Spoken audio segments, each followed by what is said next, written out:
Right. Hello, people. Just gonna do a quick one. This is a bit off topic. It's not really something that's talked about much on this channel, if at all. I just want to preface this by saying I'm quite a casual Doctor Who fan. It's one of those things, a bit like the Minecraft phase, where every few years you kind of get that itch, you know? Like, kind of, yeah, Doctor Who, that's interesting stuff. Gonna watch that, interact with that, and kind of explore that. For a few weeks of the year and then just back to kind of life.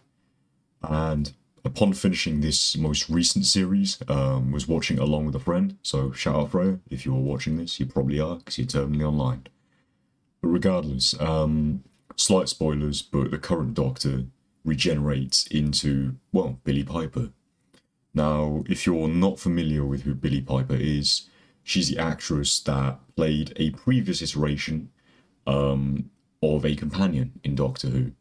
Doctor Who's companions being primarily, well, the people he travels with. Initially, it was like his granddaughter, and throughout the years, it's kind of changed. Initially, it was more of a kind of educative role, whereas now it's kind of more of a social commentary position. And so the result of which, especially since the new series started in 2007 or 2008 with Christopher Eccleston, was that really was a human that you could kind of get to know, and Billie Piper played that character very beloved and gave representation of the working person, specifically the working woman, and the way she perceived the world, time, and just life in general. Now, the result of which she became a very beloved character, and people really took to her because of her kind of genuine nature. She wasn't just what some other companions have been described as just eye candy. There was one really controversial moment in the 80s where they said, oh, this character's for the dads, and it's just a woman that's always dressed in like swimwear and stuff like that. And she definitely wasn't that, despite being an attractive woman. She wasn't just there for that. She was genuinely a well-written character that served a very important purpose. And the result of which has meant that she's come back for quite a few specials. She's been in and around Doctor Who. It's one of her most famous roles. She's since been in a few other shows. There was one fairly recently, forget the name of it, but completely different, not sci-fi at all, about kind of like fashion. So she's a very good actor. And yeah, it's just a bit of a shame that it seems to be that this is the way things are done. Now, Doctor Who's always had this kind of trend of going back in time, literally, and taking old iterations of the Doctor. There was an episode with both Matt Smith and the other guy. Sorry, the guy from Bad Omens. Good Omens. Bad Omens is a band. Good Omens. Forget his name, Scottish guy. But regardless, they take episodes. There was an episode with Omega in the 70s. And again, it took the kind of two Doctors from different times and put them together. And it was, again, interesting because it is a show based around time. And so having old characters come back isn't a bad thing. It's something we kind of expect, especially with like villains and old iterations of the Doctor and even companions sometimes. Clara reappears sometimes, and, among others. Anyway, back to the point at hand. The fact that she's coming back as the Doctor is a bit weird for a few reasons. Billie Piper coming back, we're not necessarily sure what her character's going to be. Obviously, she is the Doctor, and whether that's the Doctor kind of operating like a skinwalker almost, operating in someone else's body. If she is, in this iteration, that's really weird. And if not, if it is just Billie Piper's character has become the Doctor, again, that's a bit weird, because just outside of the universe for a second, in the real world, we've got 8 billion people on the planet, and if we're just going to use a British Doctor, there's about 80 million, probably more, British people. Obviously, not all of them are actors, and a lot of them wouldn't necessarily be appropriate to play the Doctor. But there's a lot of people to choose from, really. And so going back for an old character, especially one that's already been a companion, seems really, really weird. If you're going to bring her back as a companion, that would break the internet. Like, that would make people so happy because she's such a beloved character. But making her the Doctor is just a bit of a questionable one. There's also stuff up in the air at the moment about whether Disney Plus is gonna like help finance the future shows, because this current one was on Disney Plus and it's not looking very likely that's going to be renewed. It's Russell T Davis, isn't it, who's the current showrunner, and it doesn't seem like what he's saying that we're going to be getting any more with Disney Plus, which, you know, the budget for this last two seasons, with the 15th Doctor, they were quite good, some of the episodes. Obviously, you're always going to have misses, it's Doctor Who, you know, and you can't please everyone either. It's not the precedent of bad episodes that's the problem, it's the precedent of what this is doing. It's a nostalgia bait, but it's also just a really, really lazy one. And it isn't necessarily a problem, because obviously we're just going to have to see how it plays out. But it just seems like quite a lazy sideways step rather than an evolutionary step forward.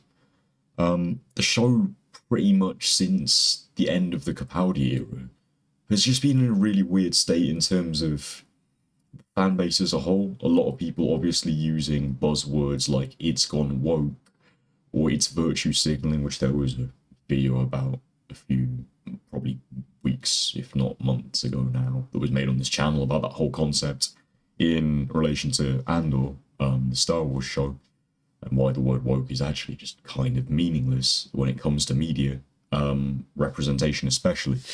But the fact is, it's only going to get more kind of riling, supposedly, for these people that are calling it woke, that are calling it problematic, that are calling it, oh, this isn't the Doctor Who that we grew up with. You know, it's not this kind of white man who goes back in time, and, you know, due to the fact he's a white man back in time, he's actually got this.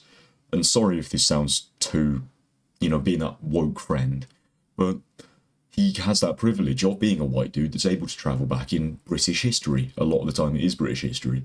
And he doesn't get the kind of like, oh, you're a black man, or you're a white woman, or you're this, that, the other, which some of the companions do have to kind of shield or look after themselves with. There was an episode in this season that came out just now where they fight this this animated man. He's one of like the big bads of the show, and it's the current Doctor and his companion, and they're both not white. And it was set in the southern regions of the United States. And yeah, just them saying about like black codes and certain things, they couldn't be out after a certain amount of time, and all this kind of interaction and how they had to be careful. And so while it is a really cool thing, if they can layer it and like write it correctly, having like a lot more representation, it's now 2 women out of the last 3 Doctors, which is pretty cool. Like, let's be real, like there's been 16 Doctors and 13 of them have been white dudes, and there's nothing wrong with that. Like, let's be honest, the whole point of Doctor Who initially was that it was this slightly older white man who, you know, take people around the universe and through time, and it was that dynamic. But that dynamic's since changed. He's become younger, and he's changed race and now gender. And the kind of whole thing of what is the Doctor really depends on the current showrunner and the current actor. So again, going back to why the Billie Piper thing is, just to wrap up finally here, is such a, personally would find it a bit annoying. Personally find it a little bit kind of interesting to see what they do, but a little bit kind of like, that wasn't it, is because it seems like a cast for nostalgia. And the way the show's been going, the way it's been written recently, it's actually been really quite good. A lot of people don't like it. There have been a lot of misses. It's like 1 in 3 episodes at the moment is just complete crap.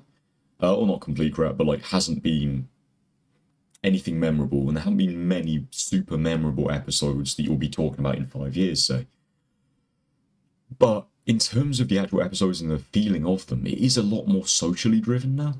And so having this step to the side with an old character, will that impact this? Will it be too much of like having to rely on the fact that, oh, you already know this character because you've already watched the show? And how much of it will be that? How much of it will just be kind of closing off an already, to be honest, declining show? Doctor Who's numbers have been like falling since the Capaldi era. And since the 14th Doctor, was Whittaker, Jodie Whittaker, whichever one she was, pretty sure she was the 14th. Since her, it's all only been going lower and lower and lower. So we're currently at a stage now where the necessity for a revival, for the survival of the show, which has been said every generation of Doctor Who, but the necessity for like revival to revamp it is really important. It's something that is going to have to happen because of the Disney Plus subscription thing, and on terms of like just keeping money coming in. A lot of the episodes concurrently airing haven't had bad numbers. It's just more this momentum. Can they carry it? The next show is going to be coming out in 2027. That's 2 years. So it's all this stuff, and it's just, if this gamble goes wrong, there might just not be any Doctor Who for quite a long time, probably. This doesn't seem like an IP that's just going to disappear completely. But in terms of the way as we know it now, in terms of the current system, in terms of the current direction they're going in, it just doesn't seem like it's not sustainable. That's the wrong word. It doesn't seem like it's going to survive in this way, which is a shame because it is a good show and it's interesting, and it's nice having some British media that genuinely incorporates most of the UK. You get a lot of good British shows like, you know, Peaky Blinders, and you know, among others. Sorry, can't really list any off the top because it's late and quite tired. Just worked a 14-hour shift, so a little bit tired. Sorry about that. Just decided to make a video. But there's a few like that, and they're mainly set like in and around the area it's set in. The good thing about Doctor Who is it's quite dynamic, and while a lot of it is set around London, you get some episodes. There was one literally on the uni campus in Swansea, the one down that way, Bay campus. There's quite a few episodes in Wales. There's quite a lot of episodes in Scotland. There's a lot in Northern Ireland. There's been a few recently in like Egypt and stuff, and it's quite cool. Not that Egypt's in the UK, but you know, just how it is. So it's quite cool like that, and so it would be nice to see this show continue. Basically, sorry, this last few minutes has just been complete off the rails rambling, but yeah, be interesting to see what they do with it. We'll probably watch it. There's some people that are more optimistic. A lot are quite pessimistic about it. It's understandable to see why, but it's like anything, isn't it? You just got to wait and see. And, yeah, well, that's about it. So thank you for watching. If you're still watching now, then goodness knows why. But much appreciated. And yeah, hopefully see you soon. We'll try and start uploading again more frequently, more consistently. Just a lot of kind of stuff's been happening lately, and just haven't really had the well, I've had the time, but just not really had the energy to sit in front of a camera and talk for minutes, which isn't actually a hard thing to do. It's just more, quite a lot of the rants ended up being quite depressing, or just, you know, not things you want to put on the internet for digital footprint purposes. So yeah, thanks for watching, and hopefully see you around. Goodbye. Cheers. Cheers.